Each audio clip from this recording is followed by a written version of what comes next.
A lot of you OD boomers are ready to slow down. You've spent 30 years building up a nice practice and decide it's time to sell.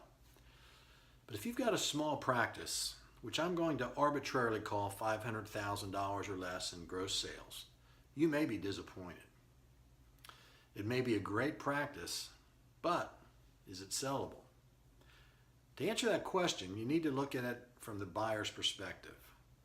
Does the purchase price offer him a good return on his investment? Or is he better off working somewhere else as an employee or just opening cold? Essentially, in a sale of a business, the buyer is purchasing the ability to make a profit.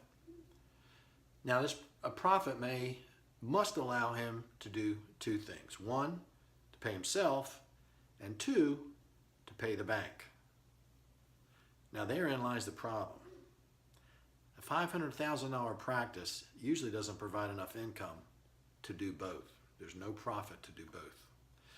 For that practice, assuming a net of 30%, the profit, also called seller discretionary earnings, is $150,000. $500,000 times 30%, $150,000. Now, according to the AOA, that's exactly what the median salary of an OD owner is. It's basically the replacement cost for optometric labor. So after you pay the optometric labor, what's left to pay the bank? In this case, zero. Now, on the other hand, a practice grossing $800,000 with the same 30% net would yield seller discretionary earnings of $240,000.